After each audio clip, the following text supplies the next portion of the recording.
नौजवानों के लिए खास तौर पे गुजारिश, ये बाद वक़्त इंटरनेट पे बैठ जाते हैं, फिर देखते हैं वो वाईफाई का कोई कनेक्शन होता है ना, उसको ओपन करने की कोशिश करते हैं और लॉक तोड़ देते हैं। एक्सेस हासिल हो जाता है तो फोन करते हैं, तेरे भाई ने एक्सेस हासिल कर लिया, सारी रात फ्री में इस्तेमाल करता हूँ। दूसरा कहता है यार रश्क आ रहा है तेरी किस्मत पे, मुझे तो यार अपने भाई को भी कोई आइडिया बता दे। ना ये राज की बातें ऐसे नहीं बताऊंगा, पहले माई कलाची के ऊपर, कलाची पे चल, दो दरिया के ऊपर ट्रेड दे भाई को, फिर समझाएगा भाई। वो एक साहब ने मुझे बताया, वो एक दोस्त हैं, फिर बाद में मैंने उसकी क्लास ली, वो मेरा दोस्त है, उसने एक बड़ी कंपनी का ऐसे ही अकाउंट हैक कर लिया है, आराम से सारी रात इस्तेमाल करता रहता है। मैंने कहा आराम, खुदा का खौफ करो, जहन्नम का ईंधन है ये।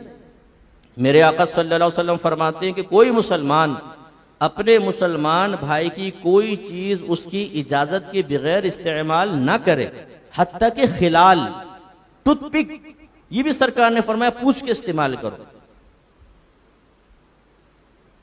तो इसलिए ये जायज नहीं होता इस तरीके से आप उसका वो चीज इस्तेमाल कर रहे हैं। ये अगरचे माल हासिल नहीं कर रहे, लेकिन बहरहाल अगर आप कनेक्शन लेते, उसका बिल पे करते तो माल देते आप, ये इस जुमरे में आएगा। इस तरह बिजली की चोरी है, हमने बड़े बेहतरीन तरीके से मीटरों के अंदर ऐसा काम, मैं कहता हूं पाकिस्तानी जहन इतना बेहतरीन है, अगर तामीर में लग जाए तो। लेकिन हमने भी कसम खाई हुई है कि तखरीब का काम बताओ मुफ्ती साहब, तामीर छोड़ो, तामीर कोई और करेगा, हमें बताओ कि कैसे दो चार करने, कैसे धोखा दे।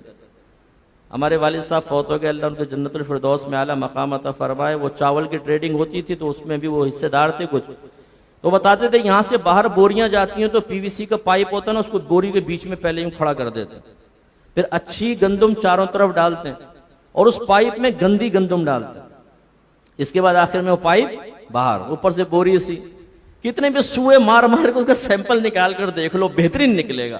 लेकिन एक एक बोरी के अंदर 4-4, 5-5, 6-6 किलो खराब किस्म का। अब अगर 1 लाख बोरियां हैं तो अंदाजा करें कितने मन हो जाएगा। लेकिन ये क्या है, जहन्नम की आग उतार रहे हैं ना। आप अपने मुल्क का इमेज भी खराब करते हैं। आपने खबरें सुनी होंगी कितने टन हमारी गंदुम गई और पोर्ट से ही वापस भेज दी उन लोगों ने कि भाई ये तो फ्रॉड कर रखा है तुम लोगों ने, ना अपने मुल्क की बदनामी का एहसास ना कुछ। तो ये तमाम चीजें अच्छी तरह देखें। मैं अपने नौजवानों से खास तौर पर गुजारिश करता हूं कि बेटा आदमी कनाअत करके कम पे गुजारा कर ले, किसी को देखकर एहसास से कमतरी बेदार हो, आंखें बंद करके वहां से निकल जाओ। दिल दुख रहा है, इस तकलीफ पे सब्र कर लें, जन्नत की हूरें आपको मिलेंगी, दर्जात मिलेंगे।